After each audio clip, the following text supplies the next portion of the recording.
Bonjour et bienvenue au podcast Les Éconos. Aujourd'hui, nous continuons dans la veine de l'entrepreneuriat. Nous avons un invité qui est un pionnier de la technologie, de l'Internet et de l'information. Oui, en effet, François Herd est notre invité aujourd'hui. François a fondé l'entreprise Sidrum Technologies dans les milieux des années 80, début 90, donc dans le domaine de l'Internet. Donc, c'est comme notre Steve Jobs québécois, si on peut le mettre de cette façon-là. Donc, il va nous partager son parcours, puis aussi donner un petit peu d'informations sur l'environnement entrepreneurial parce qu'il est administrateur de plusieurs sociétés en ce moment. Donc, sans plus tarder, on part ça.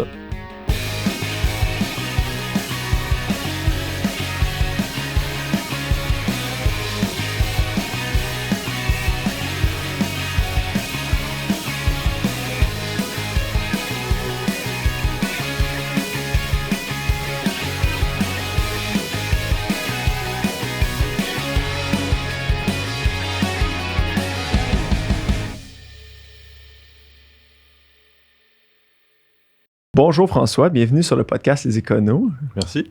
Mais pour débuter, je pense que la meilleure façon là, pour donner un peu une idée à nos auditeurs qui tu es, c'est un peu passer à travers ton parcours, comment en es-tu arrivé jusqu'à aujourd'hui. Donc, tu as étudié en commerce au HEC, si je ne me trompe pas. Oui, moi j'ai fait mes études effectivement à HEC Montréal début des années 80. J'avais des gens qui étaient avec moi au HEC que tu connais un peu parce que ta famille était là en même temps. On était assez impliqués dans tout ce qui était association étudiante. On était assez impliqués dans des activités un peu parascolaires. Et ça nous a amené, d'ailleurs, on avait fait un projet Été Canada là, qui nous avait un peu créé des jobs pendant l'été, pendant qu'on était au HEC, dans laquelle, d'ailleurs, José a participé. Et peut-être que ça m'a donné un petit coup de pouce entrepreneurial, je ne sais pas trop. Mais en sortant des HEC, moi, je n'ai pas terminé HEC, j'ai fait 2 ans.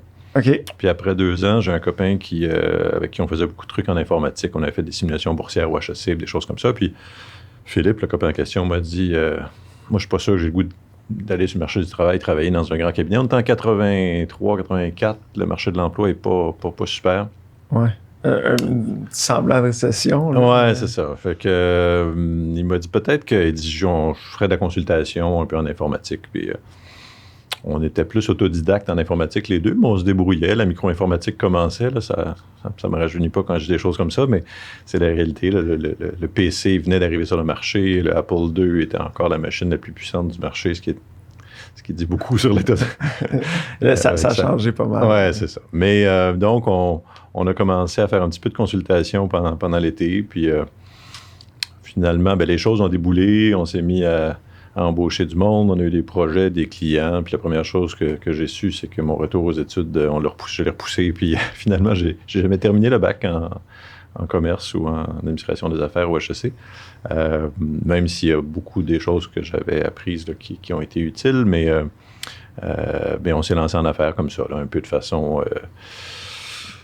spontanée, je dirais. C'était pas très calculé. On avait très peu d'obligations à ce moment-là. On n'avait pas beaucoup de charges. Le but principal de l'entreprise au début, c'était de nous permettre de payer nos loyers, puis c'était à peu près ça. Ouais. Puis, est-ce que toi, tu avais un background en informatique ou c'était plus ton associé qui avait un background informatique ou... Non, moi, j'avais pas de background en informatique, quoique j'avais suivi quelques cours là, au cégep à Brébeuf avant, mais non, c'était plus un intérêt personnel. Okay. Puis on a tous les deux appris à pigeonner sur le tas. Ouais, c'est ça, sur le tas, comme on dit. Fait que ça a été plus un apprentissage, c'est ça, par la force des choses, si on veut, là, en s'amusant un peu sur nos Apple II puis nos ordi. Puis... Et assez rapidement, évidemment, on est tombé plus, là, j'avance un peu dans le temps, mais dans les rôles de gestion, de toute façon, là, moi, j'ai pas codé, si on veut, là, programmé très longtemps, là, les premières années, mais je suis pas un excellent programmeur. Ma formation était plus, effectivement, en administration. En gestion. Fait que la boîte de conseil qui s'appelait à l'époque AEG, Conseil informatique, on a certains talents, mais pas celui des noms. On a toujours eu des noms un peu bizarres dans nos entreprises. Mais RDG Lina ou AEG Conseil a opéré pendant quelques années. Puis après, c'était une boîte de service. Hein? Donc, boîte de service, c'est une boîte dans laquelle tu vends tes heures, tu vends ton temps, puis si ça va bien, mais tu fais une marge sur ce temps-là, mais c'est pas extrêmement... je vais prendre un anglicisme, parce que j'ai jamais trouvé un bon mot qui dit ça en français, mais scalable, c'est pas très... La croissance c'est multiplicative, si on veut, elle est difficile à faire. Donc, après quelques années, on se dit, quelque chose qui était très intéressant, moi, j'ai trouvé dans la consultation, c'est que tu découvres des univers à chaque mandat. Tu sais, on avait un client dans le domaine du bois, on avait un client dans le domaine de la santé, on avait des... Fait que tu découvres toutes sortes de domaines. On avait un maître piscinier à un moment donné. Mais si tu fais ton mandat, puis après ça, c'est fini. Il n'y a pas une espèce de repeat. Là, Donc, après quelques années, on s'est dit, ce serait le fun de trouver peut-être quelque chose qui est plus de l'ordre du produit que du service. Un créneau. Oui, c'est ça. Okay. Pour une niche plus produit. Et on a identifié, parce qu'on avait développé beaucoup de systèmes de gestion pour nos clients. Ça tournait toujours un peu autour des gestions de bases de données de différents types. Puis, on avait un bon programmeur qui travaillait dans ce domaine-là. Puis, on s'est dit, on va explorer une nouvelle avenue qui était, à l'époque, puis là encore, ça en est vieux, mais l'informatique était à ses débuts, la micro-informatique était à ses débuts, puis on était encore sur un environnement qu'on appelait DOS. Donc, toute l'interface usagée graphique qu'on connaît aujourd'hui, la souris, les fenêtres, ça existait à peu près pas. Puis c'était un écran noir avec des lignes qui apparaissaient. Là. C'était assez rébarbatif, c'était pas très user-friendly, c'était pas très convivial. Et donc, on s'est dit, là, il y a ces nouvelles interfaces-là qui apparaissent, qui permettent peut-être de développer des choses qui vont être utilisées non plus par des experts, mais par des usagers moins experts. Puis de l'autre côté, arrivait sur le marché le CD-ROM. CD est arrivé comme support audio, mais on commençait à voir qu'on pouvait mettre aussi des données sur le CD. La norme ISO 9660 était sur le point d'être ratifiée. Puis ça donnait comme une deuxième utilité à ce support physique-là. On s'est dit peut-être qu'avec ces deux choses-là, puis notre expertise en base de données, on peut faire quelque chose, un produit. Et en cherchant, on s'est dit, on pourrait peut-être prendre des données, les mettre sur le CD, les livrer avec un petit logiciel de recherche, puis permettre à des gens de faire des recherches locales sur le CD. À une époque où, sinon, il fallait que tu te branches, on était pré-Internet, donc il fallait que tu te branches sur des réseaux, mais qui étaient des réseaux, encore là, très lents, très compliqués, datapack, puis il y a toutes sortes de réseaux, mais c'était plus du point à point. C'était pas le réseau comme on le connaît, intégré, qui est l'Internet. Alors, on a décidé donc de développer cette expertise-là. On a cherché un premier client qui pourrait nous permettre de tester puis éventuellement de financer le démarrage de ce projet-là. On a créé une deuxième entreprise en se disant, on va isoler un petit peu, isoler le risque, mais aussi se permettre d'avoir un financement un peu différent, puis une structure différente, puis c'est un modèle d'affaires différent. Puis moi, je crois dans les choses qui sont claires. Puis quand on mixe des fois dans la même entreprise deux fonctions très, très différentes, ça peut créer des problèmes aussi de gestion, de perception, de compréhension. La mission n'est pas...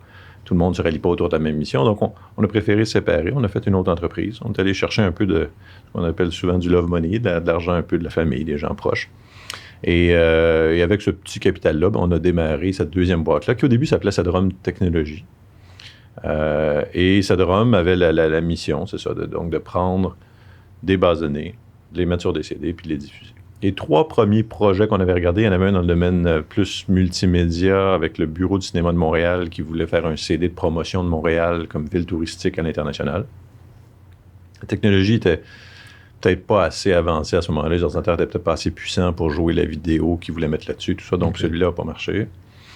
Il y en avait un deuxième qui est dans le domaine des pièces automobiles, complètement différent, UAP, qui voulait mettre tous les catalogues de pièces puis les unifier. Mais là, il y avait des problèmes de standard, de format. C'était pas un problème technologique, c'était un problème plus d'accès aux données. Puis le troisième client était gouvernemental, puis on se dit, ça va être long, puis ça marchera probablement pas. Mais c'est lui qui finalement a décollé. Ça a été le CRTC, le Conseil de la radiodiffusion et télécommunications canadienne, qui cherchait à l'époque à rendre les décisions, parce que c'est un tribunal administratif, de rendre ces décisions-là publiques et plus faciles d'accès pour, entre autres, les avocats spécialisés là-dedans, tous les gens qui travaillent avec cette jurisprudence-là pour eux. Et donc, on a fait un CD sur lequel il y avait toutes les décisions du CRTC. Aujourd'hui, les quantités, les volumétries ne nous impressionnent plus parce que Google indexe la planète. Mais à l'époque, de mettre toutes les décisions, puis là, les gens qui travaillaient là-dedans, là, souvent, il y avait des étagères, puis des pieds, des grandes étagères pleines de bouquins. d'être capable de les mettre sur un CD, ça semblait impressionnant. Mais ce qui était surtout intéressant, c'est qu'on avait le logiciel, les données et la capacité de reproduire ce CD-là à plusieurs exemplaires. Comme ce n'était pas des données mises à jour très, très souvent, ben, on en faisait quelques-uns par année, puis on les envoyait à tous les gens qui travaillaient avec ces informations. Ça, c'est ce qui a lancé la compagnie. On a financé le démarrage avec ce premier client-là. Et assez rapidement, on s'est retrouvé dans une situation où tout le domaine juridique, on a fait le tour pas si rapidement que ça, mais on s'est dit ça a certaines limites. Il n'y a pas tant de bases de données de ce type-là. Quel autre secteur on pourrait attaquer?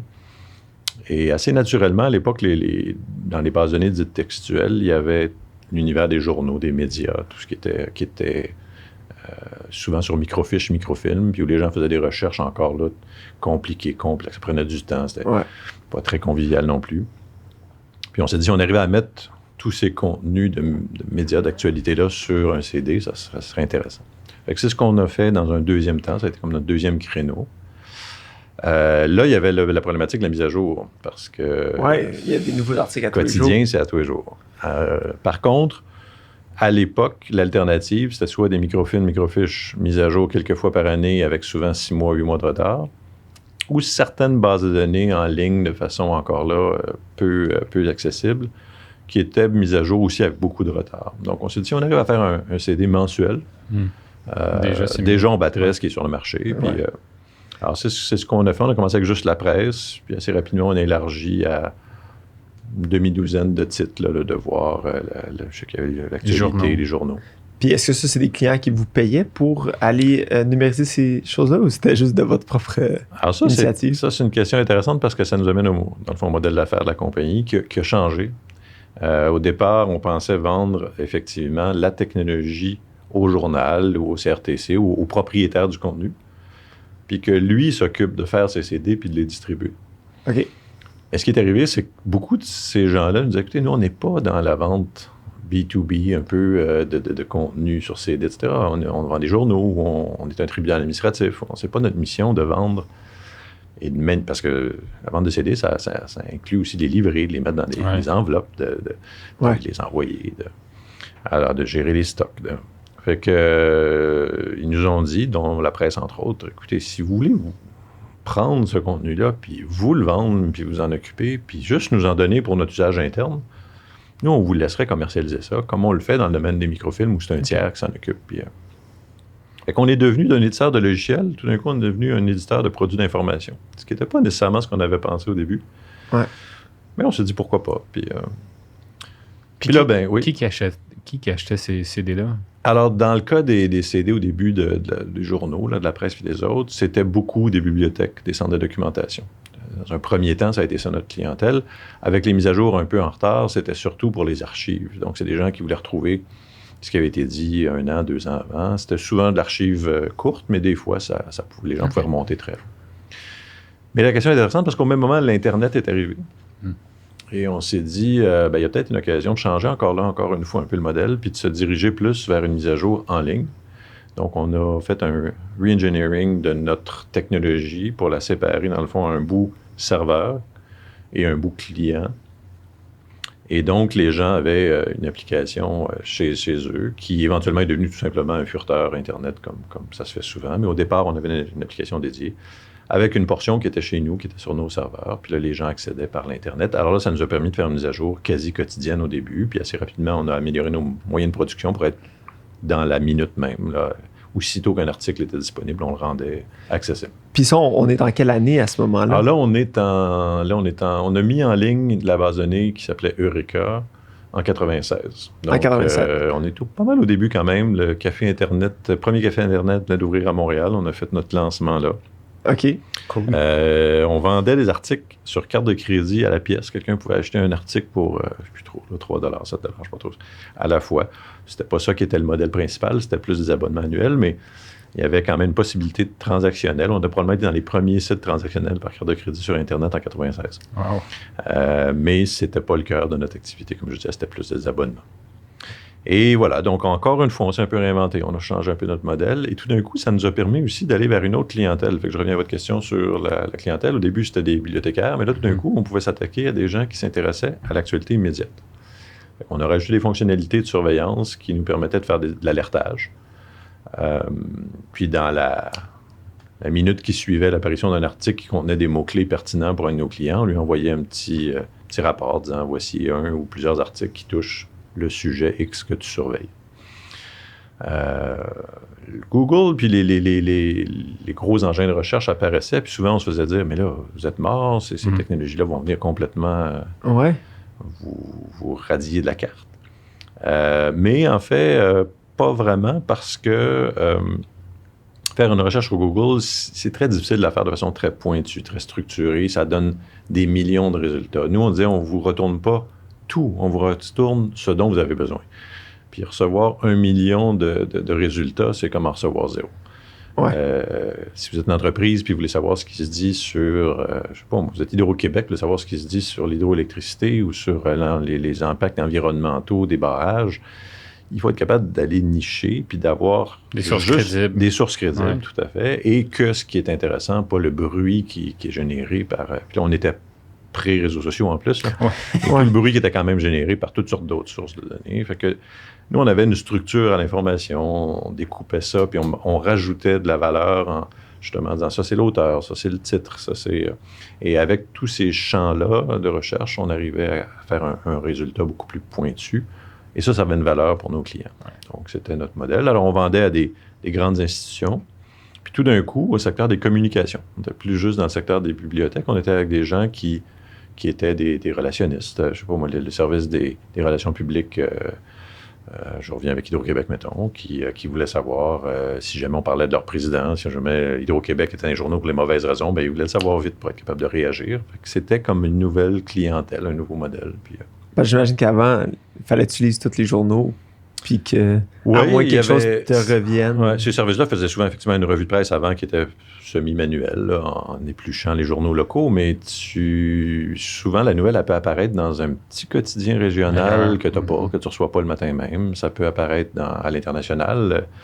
S'il y a un nouveau standard qui vient de sortir dans ton domaine, puis ça va peut-être être dans un journal en Chine que ça va apparaître, ou je sais pas quoi. Donc, parce que ce que je vous ai pas dit, c'est qu'on a élargi évidemment la couverture. Des journaux québécois, on est allé vers une couverture de plus en plus mondiale avec des ententes qu'on a fait avec plein de sources d'informations. Puis on a même développé notre marché, notre clientèle, d'une clientèle québécoise vers une clientèle plus pan-canadienne, puis éventuellement européenne aussi. Parce qu'on a signé des accords avec des journaux en France qui nous ont permis d'aller chercher une clientèle en Europe, surtout en Europe francophone. Est-ce que à cette époque-là, vous étiez combien d'employés? Est-ce que quand vous êtes allé plus à l'international, vous avez dû augmenter les effectifs ou? Ben oui, évidemment, il y a une croissance à travers tout ça régulière d'à peu près tous les paramètres de l'entreprise, les employés, le chiffre d'affaires. On était... quand on a démarré Cedrum, l'entreprise en service a continué. Elle était peut-être à ce moment-là à quarantaine d'employés, 35-40. Puis elle a continué sa vie, même si nous, on était encore actionnaires. On est graduellement, Philippe et moi, devenus plus impliqués au quotidien dans Cedrum. Mais elle a continué, éventuellement a été vendue à Cossette en 2000. Puis bon, je pourrais revenir si vous voulez là-dessus. Mais Cedrum a commencé à la petite, un employé prêté au début, qu'ensuite, nous, on s'est joints, puis on s'est mis à embaucher. Puis au moment, en 96, mettons, quand on a sorti le produit sur Internet, donc on a créé la compagnie 80. La première était créée en 84, la compagnie de services. Cedrum, qui est un peu un spin-off, 89. Et on est sorti sur Internet en 96. Donc, de 89 à 96, 7 ans, on était probablement rendu, là, je sais pas, peut-être encore là une trentaine, quarantaine d'employés. Quand on a développé international, au début, on a commencé assez petit. On avait un bureau, on avait une personne sur Paris, puis on est monté jusqu'à une douzaine vers la fin. Au moment, je vais sauter à la fin, Cedrum, c'était une boîte de j'ai à la fin. Cedrum a continué, mais quand moi, je suis sorti, parce qu'éventuellement, on a vendu, puis il y a une entreprise du secteur qui a pris un peu la relève, mais en 2017, l'entreprise avait 120 employés, chiffre d'affaires dans, disons, une vingtaine de millions de dollars. Est-ce que c'était difficile de trouver des gens compétents en informatique à l'époque ou qui étaient... ou est-ce que vu que c'était comme une technologie émergente, les gens étaient intéressés, puis il y avait plein de génies. Ça dépend des périodes. Il y a eu des périodes où ça a été plus facile, mais vers la fin, je dirais à partir de 2000... À partir des années 2000, c'est devenu plus difficile, puis je dirais à partir de 2015-2016, ça a devenu encore plus difficile parce qu'il y a eu une pénurie de plus en plus grande. Il y avait assez peu de diplomation en technologie au Québec. Dans je dirais les 5 dernières années, la plupart des entreprises en technologie au Québec doivent se tourner vers des employés qui proviennent de l'extérieur parce qu'il y en a juste plus assez qui sont formés ici pour soutenir la demande locale. Montréal, puis c'est une bonne chose, puis le Québec sont quand même des endroits très favorables pour des entreprises en technologie pour toutes sortes de raisons. On réfère souvent en subvention, mais à un moment donné aussi, c'est qu'on a développé une expertise qui crée un pôle d'attraction. Mais effectivement, la pénurie de main-d'œuvre là, est de plus en plus une réalité. Là, quand on est très petit, par contre, des fois, on avait développé une équipe assez soudée. Il y avait un côté un peu familial qu'on a essayé de garder assez longtemps, qui nous protégeait peut-être un peu contre certains maraudages. On ne perdait pas beaucoup dans nos employés qui étaient déjà là. On n'avait pas des gens qui partaient un gros taux de roulement. On avait de la misère à aller chercher des nouveaux employés. C'était plus ça le problème, c'est que tu ouvrais 5, 6, 3 nouveaux postes, puis tu recevais 10 CV, puis ça te prenait 2 ans avant de les combler, tu sais, ou j'exagère un peu, mais ça donne mais à cause que la connaissance en informatique n'était pas là, parce que c'était une expertise qui était trop de fine pointe, ou juste par le fait de trouver des employés?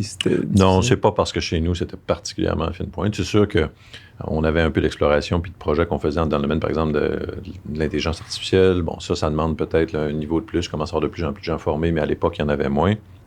Mais même, je dirais, la programmation relativement de base standard, là,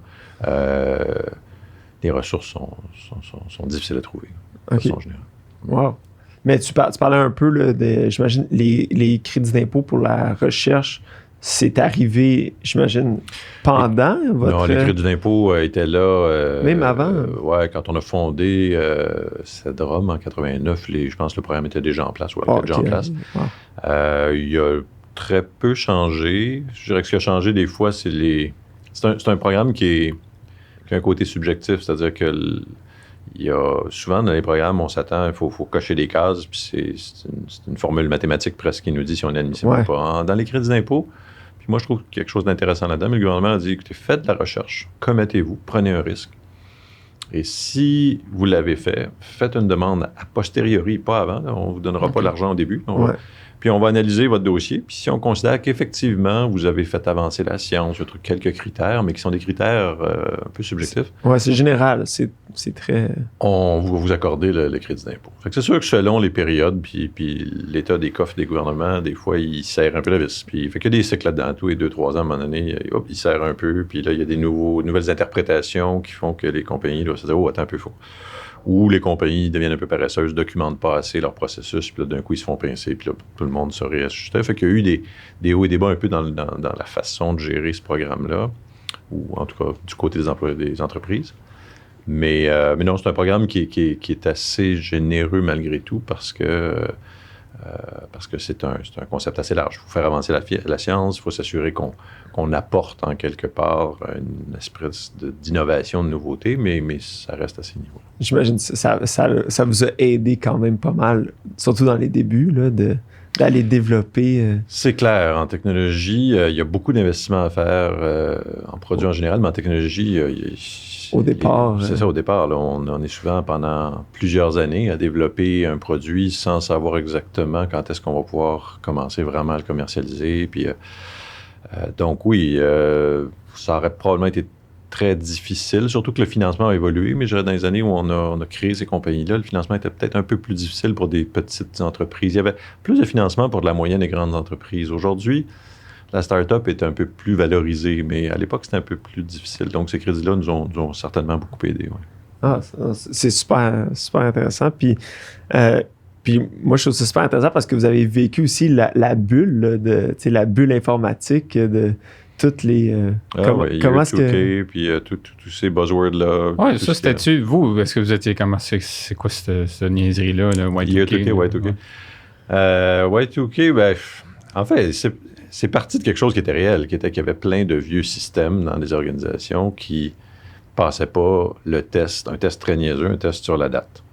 Ça a été développé avec deux digits pour la date, puis tout d'un coup, ben, les deux premiers n'étaient plus les mêmes, donc ça marchait plus. Ils présumaient que c'était toujours 1900 quelque chose, puis c'était plus ça. Fait que là, les calculs de date fonctionnaient plus dans beaucoup de systèmes, fait qu'il fallait redévelopper. Fait que ce que ça a fait, c'est que ça a concentré le changement de système qui était de toute façon nécessaire, mais qui serait peut-être étalé sur les 10 prochaines années. Là, tout le monde dit, il faut les devancer parce qu'on a un deadline tout d'un coup qui apparaît avec l'an 2000. Ouais. Mais là, il y a eu aussi beaucoup de fantaisie là-dedans parce que les gens se sont imaginés que les voitures allaient arrêter de rouler. Puis moi, j'ai une belle-mère à qui j'avais expliqué que sa voiture, elle ne savait pas la date. Tu l'as jamais rentré. Elle ne sait pas quel jour on est. Elle ne peut pas arrêter de fonctionner. Elle ne sait pas. Elle ne saura pas qu'on est le 1er janvier 2000. Fait que aujourd'hui, beaucoup de voitures savent quelle date on est, mais à l'époque, la plupart ne le savaient même pas. Fait que, mais il y avait une réalité qui était que des systèmes, surtout de gestion, puis tout ça devait être redéveloppé. Fait que ça a juste concentré beaucoup de développement en peu de temps. Puis, ben, ça a fait que les entreprises qui devaient devancer ça, souvent, ne voulaient pas embaucher 10 personnes pour ensuite les mettre à pied le 1er janvier. Fait qu'ils faisaient appel plus à des boîtes de consultation pour les louer, si on veut. Ces boîtes-là, ben, nous, on va les vendre cher parce que c'est une situation temporaire. Fait que là, ça a fait gonfler les salaires, augmenter la demande. Ça a créé toutes sortes d'opportunités sur lesquelles les gens se sont pitchés. Mais il y avait un facteur artificiel parce que tout ça était à cause d'une date. Puis le lendemain, ben, il y a eu un peu de dégonflement de la balloune à cause de... Oui, ben parce que de ce que moi, justement, j'écoutais un podcast sur le sujet, mais c'est qu'il y a beaucoup d'entreprises aussi qui en ont profité pendant qu'ils refaisaient leur système. C'est de refaire une refonte totale du système tant qu'à faire. Donc, ils ont justement, comme tu disais, qui ont devancé de 10 ans, 15 ans. C'était intéressant, puis ça a créé... Ça a créé peut-être un peu de pénurie sur le marché du travail, mais ça a développé aussi des entreprises qui sont restées et puis qui ont réussi après ça à convaincre leurs clients de faire d'autres développements. Puis bon, ça, au bout du compte, ça a été bon. Puis de votre côté, est-ce que ça vous a aidé, tu penses, à dire qu'il y avait plus d'intérêt en technologie ou ça vous a nuit parce que tous vos salaires ont augmenté? Nous, ça n'a pas eu beaucoup d'effets, je dirais, positif. Notre modèle n'avait rien à voir avec Year2K. On était là, puis d'un coup, on a vu toute cette folie-là, les salaires augmenter. Il y avait certains postes, par exemple, à l'époque, il y avait un poste qui... Le nom a probablement évolué aujourd'hui, mais à l'époque, on appelait ça des Database Administrators. Puis je me rappelle que d'un coup, ça, c'était rare comme j'allais passer une expression un peu vulgaire, mais comme de la merde de pape. Et donc, on s'est retrouvés du jour au lendemain à avoir des gens qui nous disaient, écoute, moi, je fais ça chez vous pour tel salaire, puis je peux aller chercher 2 fois ça ailleurs, tu sais. Puis, il y en a, on a dit, ben, vas-y, qu'est-ce que tu veux?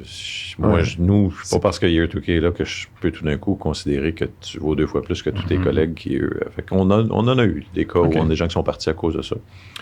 Quand on était convaincu que c'était pas quelque chose de structurel, puis qu'on n'était pas hors du marché au niveau du salarial, ben, dans ces cas-là, on faisait avec, là, puis non, ça n'a pas été parti en positif, mais ça n'a pas été non plus dramatique. Mais administrer des bases de données, c'était le core de votre business. Ben, administrer, je dirais plus rendre accessible. Okay. C'était plus de rendre accessible de l'information avec des outils de recherche faciles, conviviaux pour des clientèles qui étaient à la fin beaucoup la clientèle, comme j'ai des communications, des gens de... OK. Ouais, la communication. Puis est-ce qu'au fur et à mesure que ça grossit, tu sais, vous étiez rendu avec des grosses salles de serveurs. Là, je sais que la technologie s'est améliorée, puis là, ça devient plus petit puis plus performant, mais j'imagine au début des années 2000, vous deviez louer des salles. On a hébergé nos salles jusqu'à la fin, si on veut. Vers la toute fin, on avait notre salle interne était devenue la salle secondaire, puis on avait une salle à l'extérieur qui n'était pas proprement parlé dans le cloud, c'est-à-dire que les équipements nous appartenaient, mais ils étaient dans un site remote. Okay. Et donc, on a fait on a hébergé nos technologies, puis on avait des salles considérables parce que vous pouvez imaginer qu'à un moment donné, on rentrait 5, 6, 700 000 documents par jour dans les années, mettons, autour de 2015-2016, ces années-là. Là, on rentrait beaucoup. On rentrait tout ce qui était journaux, actualité générale, écrite. Comment vous les faisait de la transcription de radio-télé, je vais revenir à ta question. Excuse-moi. Non, c'est bon. Puis, on faisait aussi... on prenait certains billets Twitter et des réseaux sociaux quand ils étaient dans des secteurs provenant de certains émetteurs qui étaient des influenceurs. On les capturait aussi. Fait que ça faisait des volumétries considérables. Pour ta question, comment on les... dans le cas des journaux, on avait des ententes avec la plupart des salles de rédaction. Donc, on allait chercher à la source, puis c'est le journal qui nous fournissait, aussitôt que les textes étaient prêts, des fois même avant parution, le ROF, là, si on veut, de son journal, puis nous, on partait de ça. En format numérique. Ouais. Dans le cas de la radio et de la télé, on faisait une conversion avec des serveurs de speech to text, qu'on appelle en anglais, là, donc de conversion de la parole à l'écrit, avec des systèmes qu'on avait adaptés d'une technologie développée au CRIM, le Centre de recherche informatique de Montréal. Et donc, on prenait que les émissions d'affaires publiques, on rentrait pas District 31 là-dedans, mais tout ce qui avait une valeur informationnelle était transcrit. Puis là, ça crée un texte comme un article de journal, mais qui était la transcription du bulletin de nouvelles ou de l'émission d'affaires publiques. Pour les réseaux sociaux, comme je disais, on prenait certains émetteurs, certains influenceurs, puis on capturait leur contenu. Puis, Les réseaux sociaux, ça a commencé en quelle année ou quand vraiment être important ou devenir... Tu sais, avant, c'était juste, j'ai l'impression que pas juste pour le fun, mais Facebook a commencé, puis c'était plus comme un networking. Puis là, toutes les autres ont popé, puis c'était plus comme un peu comme justement un autre média de... Ouais, à quel moment est-ce que c'est devenu... Y a-t-il un élément déclencheur de dire, OK, là, il faudrait qu'on... je dirais qu'on a presque résisté un peu à les incorporer parce que... Il y en a trop. Ben oui, puis honnêtement, c'est pas de l'information la plupart du temps très pertinente. Nous, on était habitués de travailler avec un texte là, qui a une certaine consistance, puis d'un coup, on parlait d'un billet de maximum quelques caractères, quelques dizaines, centaines de caractères, puis qui souvent était inintelligible par lui-même. Si tu sortais de son contexte, en plus, ça devenait très difficile. Mais on s'est rendu compte, en fait, c'est quand nos clients ont commencé à dire, écoutez, malgré tout ça, puis on est d'accord que des fois c'est un peu fou, mais ça a un impact sur notre business, puis c'est important pour nous que si jamais certains influenceurs parlent de nous, qu'on le sache. C'est ça. La stratégie, alors que dans les journaux et la radio-télé, on capturait tout ce qui se disait dans des sources crédibles. Sur Twitter, on a dit sur Twitter ou Facebook, on va prendre que certains émetteurs d'informations qui ont une certaine pertinence.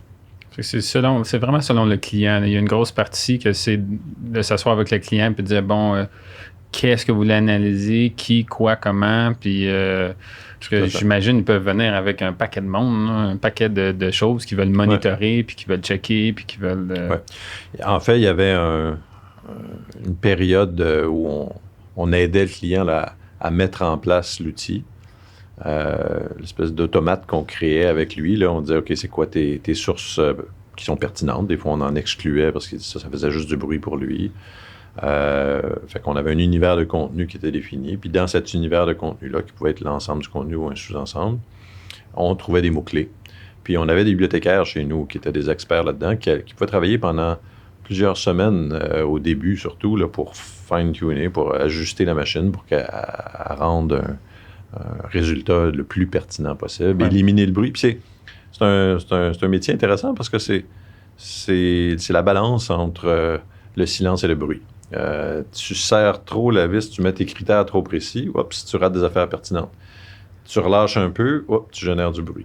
Il fallait trouver toujours l'équilibre entre les deux. Il ne fallait pas noyer d'informations non pertinentes de nos clients, mais en même temps, si on serrait trop, le matin où il y a un article qui parlait du président de la compagnie, puis que le gars des relations publiques ne l'avait pas vu, puis que le président est rentré dans son bureau, puis comment ça se fait que tu ne m'as pas parlé de cet article-là, on avait un appel généralement. Okay. Ouais.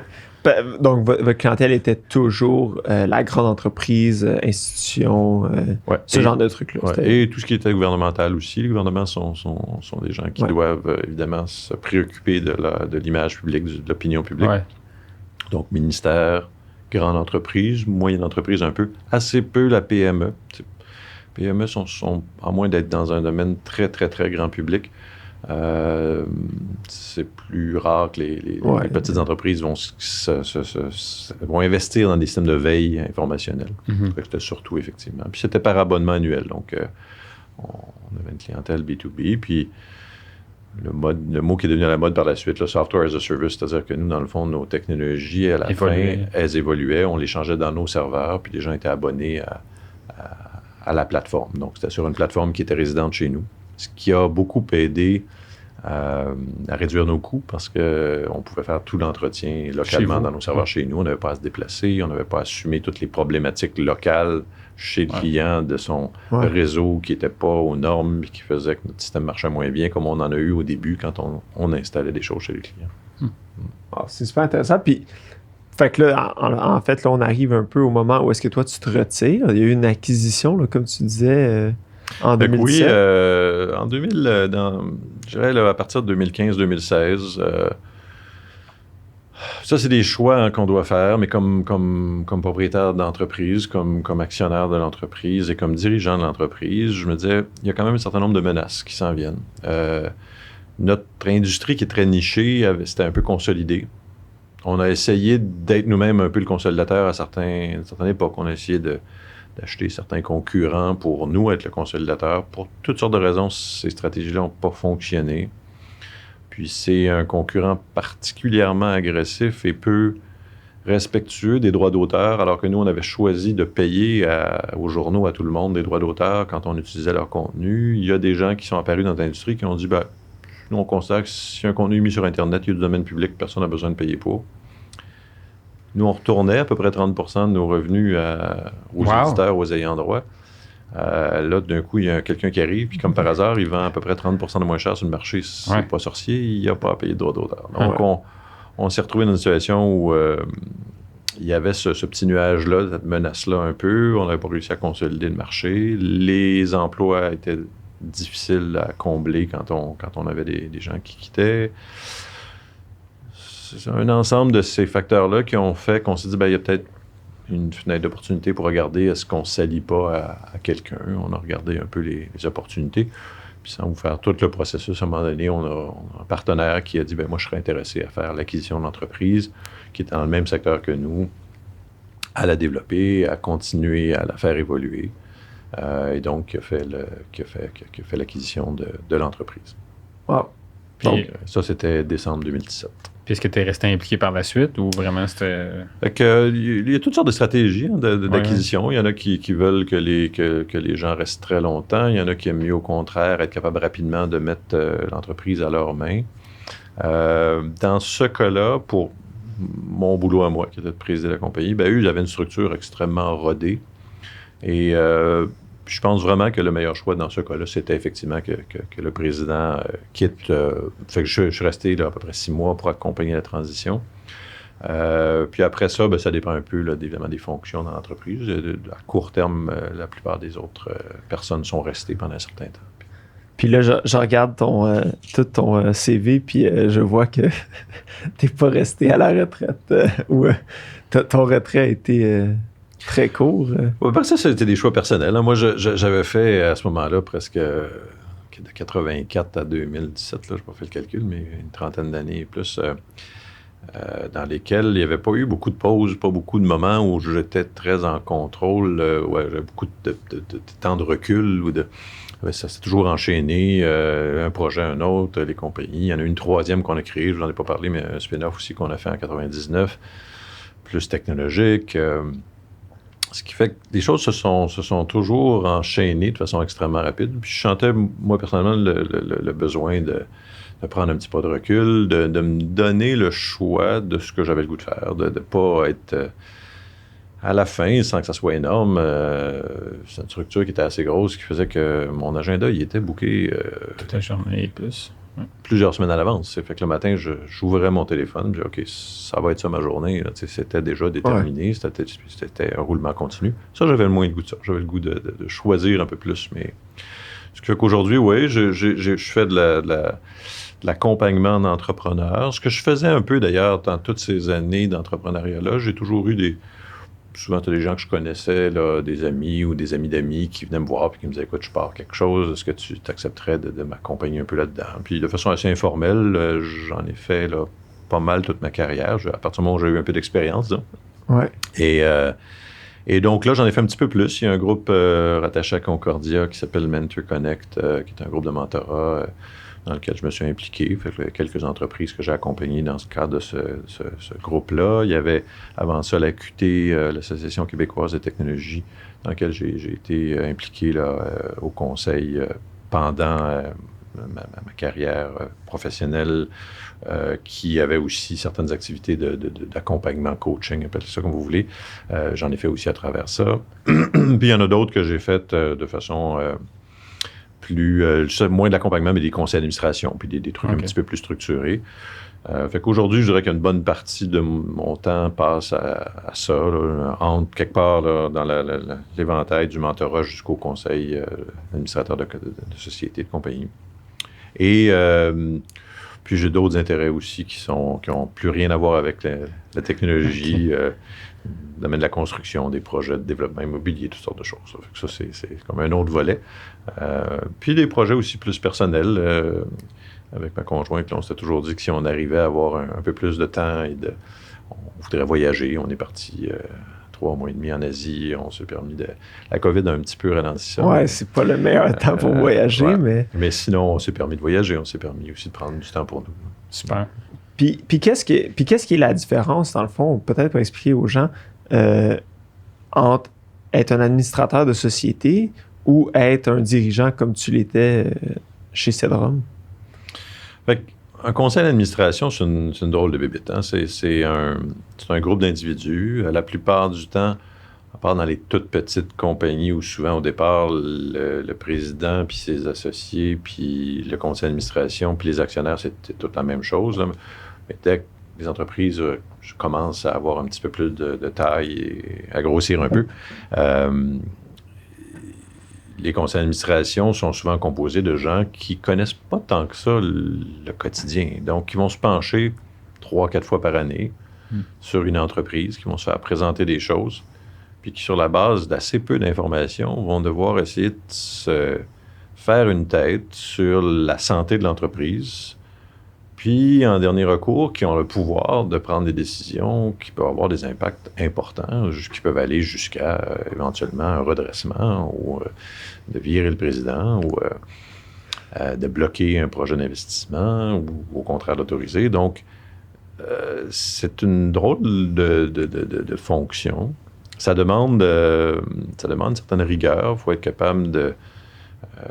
puis en même temps, c'est un délicat équilibre entre trop de détails et pas assez d'informations. Donc, il faut être capable de faire confiance, poser juste assez de questions pour essayer de se faire une tête à ce que les gens qui sont là sont vraiment en contrôle ou ils font semblant. Ouais. Et éventuellement, creuser. Si on a l'impression à un moment donné qu'on a trouvé quelque chose, des fois, on tire, puis des fois, c'est une maille, puis on détricote, puis... Fait que ça a quelque chose d'assez intéressant. Moi, je pense qu'avec le temps, j'ai développé aussi cette capacité à être de plus en plus avec un regard, parce que même comme président de la compagnie, au fur et à mesure que j'avais une équipe de plus en plus efficace, de plus en plus, je me détachais du quotidien. Est-ce que tu avais un conseil d'administration? Ah oui, il y avait un conseil chez Cedrom. On avait un co-actionnaire. Je n'ai pas raconté toute la séquence, mais on a eu un co-actionnaire qui est arrivé dans la compagnie à peu près en 1996, qui était Transcontinental, qui a fait l'acquisition, comme si vous voulez, notre partenaire qui était déjà dans l'entreprise à ce moment-là. Et Transcontinental est un grand groupe industriel qui a un chiffre d'affaires dans les milliards. Puis le fondateur, M. Marcoux, est celui un peu qui s'est intéressé à notre dossier puis qui a été assez impliqué qui était au conseil d'administration, puis après ça, qui nommait toujours aussi une autre personne dans son organisation, puis éventuellement, lui s'est un peu retiré, mais il y a toujours eu des gens Fait qu'on avait un conseil, je dirais, semi-externe. C'était des co-actionnaires à nous. Chez nous, pour toutes sortes de raisons, on n'a à peu près jamais eu un administrateur complètement externe, mais je vous dirais que Transcontinental ne connaissait pas les opérations quotidiennes. Il était actionnaire silencieux chez nous. Ouais. Fait que oui, on avait quand même un conseil relativement formel auquel moi je devais me soumettre, dans le sens où je vais 3-4 fois par année venir présenter l'entreprise, puis essayer de leur expliquer le plus simplement mais le plus clairement possible ce qui se passait, où on s'en allait, pourquoi, où étaient les menaces. Puis ce travail de synthèse-là, souvent les gens qui n'utilisent pas bien leur conseil le voient comme il faut que je me soumette à ça, puis j'ai utilisé ce mot-là, j'aurais peut-être pas dû, parce qu'en fait, c'est une super opportunité pour nous-mêmes se questionner. Puis le travail préparatoire à un conseil d'administration, pour moi, avait beaucoup de valeur, parce que je me disais, bon, si je regardais ça de l'extérieur, quelles questions je me poserais? Ben, je me poserais, entre autres, celle-là, comment ça se fait que tel chiffre sur l'état financier vienne varier de façon inhabituelle dans les derniers mois? Dans le fond, j'aurais peut-être me la poser aussi comme dirigeant, puis dans le fond, qu'est-ce qui se passe là? Puis des fois, en creusant, tu finis par... puis là, tu fais une autre analyse, puis une autre analyse. Fait que quand tu arrives au conseil, tu as les réponses, mais si tu n'avais pas fait ce travail préparatoire-là, tu l'aurais peut-être pas vu, petite lumière-là qui venait de s'allumer. Fait que le réflexe de développer des tableaux de bord, de trouver des outils pour analyser la santé de ta compagnie, ben tu le fais souvent si tu es obligé de le faire, parce que sinon, tu as le nez dans le guidon, puis tu passes à côté, puis... fait que ça a ce bénéfice-là de forcer, moi, je trouve, les dirigeants à prendre ce petit temps-là pour analyser leur compagnie puis voir s'il y a des menaces. Puis, ce qui n'est pas toujours facile à faire. Puis comment est-ce que tu trouves ça maintenant, d'avoir justement d'être de l'autre côté, puis là, tu vas poser des questions. Poser des questions, puis d'aller aider les gens. Est-ce que tu vois que, j'imagine, ça l'aide les gens de façon générale, de la même façon que... Ça dépend beaucoup du type d'entreprise puis où elle est rendue. Là. Moi, j'ai une entreprise, entre autres, qui est une bonne taille. Là. Je suis plus intéressé par les PME. Fait que ça reste quand même l'univers des PME, mais PME, tu as des entreprises de 3 employés, puis tu en as de 300. Là. Fait que c'est sûr que dans une entreprise beaucoup plus structurée, plus grosse, il y a quelque chose d'un tout petit peu plus formel, puis les questions doivent être très synthétiques puis assez haut niveau, parce qu'on ne peut absolument pas se permettre de déraper, sinon on part dans des plus petites structures, ben, des fois le conseil ou le comité aviseur, parce que des fois ils n'ont pas formalisé ça dans un conseil, mais c'est un peu le même rôle. Des fois, les questions vont être assez basiques. Moi, j'ai eu des gens qui m'ont dit qu'ils sont devenus d'excellents entrepreneurs, mais au début, qui me disaient, là, je comprends pas, j'ai plein de revenus, mais j'ai pas d'argent dans mon compte de banque. OK, c'est parce que il y a un délai entre la facturation puis la collecte. Puis on se dit, ça mais quand tu es un entrepreneur puis que tes compétences sont en technologie, ça veut pas dire que tu as tout de suite vu ces choses-là. Puis la première fois que tu t'es confronté à ça, ben c'est pas une évidence. Puis. Fait que ça varie beaucoup. Cet apport-là d'expertise ou de conseil varie selon le profil des individus qui sont les dirigeants, selon leur niveau de compétence dans certains secteurs. Il y en a qui sont des excellents technologues, mais des moins bons administrateurs. Mais tu as l'inverse aussi. Il y en a qui sont des très, très bons administrateurs parce qu'ils ont une expérience X ou Y ou ils ont fait une formation là-dedans, mais qui ne sont pas des bons vendeurs ou qui connaissent moins la technologie. Fait, ça dépend beaucoup de l'entreprise. Puis comment est-ce que ça a changé de quand que toi, tu t'es lancé comme entrepreneur versus maintenant? Il y a un certain nombre de choses qui ont changé. Je dirais que en technologie, les choses ont quand même pas mal changé, pas mal évolué. J'imagine. Il y avait peu d'entreprises quand on a commencé, puis c'est sûr qu'on a été un peu des pionniers, là, tous les gens qui ont démarré leurs entreprises dans les années 80, là. On a été un peu des pionniers, puis on a eu à convaincre des gens, puis notamment des banquiers, que l'Internet, sur un bilan... Oui, mais même que sur un bilan, c'est normal qu'on n'ait pas d'actifs tangibles, parce qu'il n'y en a pas en technologie, puis qu'on n'a pas d'immeubles souvent, puis on n'a pas d'effectifs. Il faut qu'ils fassent confiance qu'un logiciel, puis la propriété intellectuelle, c'est un actif qui a une certaine valeur, puis à ce moment-là, c'était pas un réflexe. Aujourd'hui, c'est beaucoup plus facile, on n'a pas passé beaucoup de temps. Ça ne veut pas dire qu'il n'y a pas un risque, mais en tout cas, on n'a pas besoin de leur expliquer qu'une propriété intellectuelle a une valeur. Fait que ça a évolué, c'est clair. Mais il y a aussi le fait que je pense que l'entrepreneuriat en soi est beaucoup plus dans la fibre entrepreneuriale est plus fréquente. Je dirais qu'il y a des gens qui sortent aujourd'hui des écoles de commerce puis entrevoient probablement le fait de peut-être démarrer une entreprise comme quelque chose de beaucoup plus accessible. Nous, c'était quand même quelque chose de plus rare, peut-être. La fournée 84, je dirais, là, au HEC, a été assez bonne, parce que moi, j'ai des amis qui ont aussi démarré l'entreprise à peu près en même temps, puis il y en a plusieurs qui encore sont en affaires aujourd'hui. Peut-être parce que c'était des années où l'emploi était difficile, fait qu'on on était plus encouragés à créer nos emplois ou à partir de nos projets. C'est plus difficile de partir quand tu as un job qui t'attend. Mais ça n'a pas toujours été ça, fait que ça, je pense que ça a évolué. je parlais de l'AQT tout à l'heure. On avait un événement annuel, un espèce de congrès annuel de l'AQT qui réunissait des PDG d'entreprises à chaque année, habituellement à Tremblant. Puis, les premières années, on était toujours les mêmes... un noyau dur d'une vingtaine, trentaine, puis il y en a qui venaient à tous les 2-3 ans qu'on voyait passer, mais c'était à peu près la même centaine de personnes qui étaient toujours là. Aujourd'hui, je dirais dans les 10 dernières années, tout d'un coup, on s'est mis à voir chaque année des nouveaux. Puis on faisait toujours un test au début qui en a sa première participation, puis il y avait toujours un tiers à peu près de la salle qui était des premières participations année après année après année. Alors que avant ça, c'était pas mal toujours les mêmes gens. Fait qu'on a vu un influx, là, je dirais, de nouveaux entrepreneurs. Moi, je trouve que c'est très sain. Au Québec, on a développé une culture de petites entreprises, de PME, probablement plus qu'à beaucoup d'autres endroits en Amérique du Nord. Puis, moi, je pense que c'est une bonne chose. Il y a une époque où on avait l'impression que big is better, puis plus une entreprise était grosse, plus elle était saine. Puis, on a vu beaucoup d'entreprises très, très grosses se planter ou être absolument pas profitables ou pas créer tant de valeur. Puis, les gens avaient, à l'inverse, tendance à croire qu'une petite entreprise... c'était pas pérenne, alors qu'aujourd'hui, on commence à voir beaucoup de ces petites entreprises-là qui soit sont devenues beaucoup plus grosses ou même sans nécessairement devenir très grosses, qui prennent leur place puis qui continuent à embaucher année après année 15, 20, 30 personnes.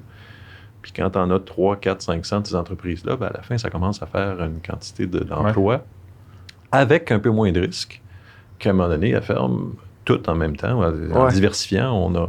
Ce qui fait que, tu sais, il y a longtemps au Québec, il y a des villages qui reposaient sur une entreprise dans le village. Puis le jour où elle fermait, le village était mort. Tu sais. Aujourd'hui, on a un paquet de PME puis, qui sont très diversifiés dans toutes sortes de domaines, avec toutes sortes.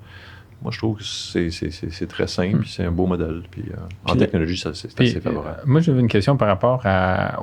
Aujourd'hui, là, il y a beaucoup de, justement, les grosses entreprises, là, Google, Amazon, Facebook, etc. Est-ce que quelqu'un qui veut se partir...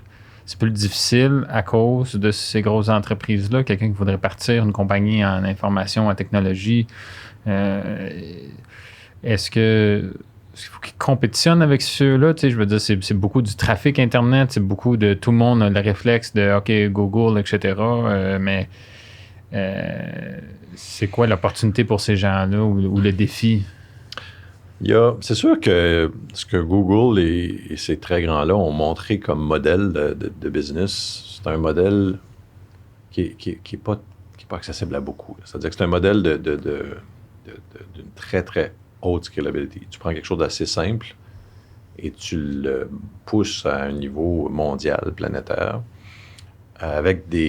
forcément avec un appel de capital à un moment donné extrêmement élevé, souvent à des moments où l'entreprise n'est même pas rentable. Google a levé des centaines de millions de dollars dans des périodes où ils n'étaient toujours pas profitables. Puis, fait que là, il y a une espèce de calcul que si tu es le premier dans un créneau, puis que tu arrives à complètement bloquer toutes les portes, puis parce que tu ramasses tellement de cash, puis tu prends tellement de place, que les gens vont dire « OK, vas-y, on va te backer, même si tu n'es pas encore rentable, c'est pas grave, grossis, puis à un moment donné, tu deviens tellement dominant que là, là, tu peux changer ton modèle, devenir plus rentable, bien sûr. Puis c'est ce qu'on fait, ces grosses boîtes-là. Mais c'est des exceptions. Il n'y en a pas eu tant que ça. Non, il y en a. Pour un Google ou une compagnie qui a suivi ce modèle-là, il y a un paquet d'entreprises qui partent de façon très différente. Il y a un paquet Puis ça, ce modèle-là, en plus, c'est à peu près juste viable dans une logique... B2C, là, business to consumer. Dans une logique B2B, ces modèles-là ne fonctionnent pas, puis c'est complètement autre chose. Tu ne peux pas aller chercher les mêmes volumétries, ou rarement, je dirais. Là. Ce qui fait que, oui, je pense qu'il y a encore beaucoup de place pour des entreprises qui peuvent développer, par exemple, une offre plus B2B, donc plus pour une clientèle, par exemple, d'entreprise ou professionnelle, qui vont se trouver des beaux créneaux, qui vont être... puis qui vont avoir une croissance un peu plus organique, un peu moins boostée aux stéroïdes. Je ne dis pas qu'il y en a un qui est bon et l'autre qui est mauvais, mais il ne faut pas croire que la seule façon de créer une entreprise aujourd'hui, c'est le modèle Google. Non.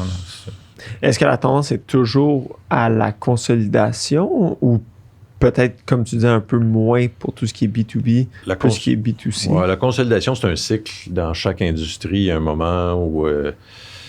il y a une diversification, il y a des challengers qui arrivent, là, il y a une multitude de gens qui disent « Oh, il y a de l'argent à faire, puis là, il y a de l'argent qui est injecté, là, tu vois un paquet de... Puis là, il y a trop de concurrence à un moment donné, il y en a qui ne survivent pas là-dedans, il y en a qui commencent à mal aller, puis là, il y a une consolidation qui se fait, puis là, à un moment donné, ça devient trop consolidé, puis là, ça se diversifie. La plupart des industries ont des cycles comme ça. Fait que c'est pas une tendance qu'on peut appliquer dans tous les secteurs. Dans notre secteur, comme je disais, il y a eu un moment où il y a eu une tendance à la consolidation, mais dans un autre secteur similaire à côté, c'était peut-être pas là que ça s'est fait, pas à ce moment-là que ça s'est fait. Fait que non, ça, c'est plus par industrie. Par industrie que... OK. Puis, une question que j'aime poser, là, puis peut-être t'as pas une réponse, là, mais est-ce qu'il y a eu des erreurs dans ton parcours d'entrepreneur que, pas nécessairement que tu regrettes, mais peut-être une erreur que tu as beaucoup appris puis que tu dis, écoute, sans cette erreur-là, je pense que j'aurais pas eu le succès que j'ai eu en ce moment. Sans cette erreur-là, j'aurais pas eu le succès. Donc, une erreur qui a finalement été positive. Une erreur ou que tu t'as pu tourner dans un positif, là, pas nécessairement. Okay. Ou si tu as une erreur que tu dis, je regrette, c'est vraiment la pire erreur de ma vie. Là, mais je pense, moi, ce qui m'intéresse, c'est plus une erreur qui a fait que tu as eu du succès dans le futur.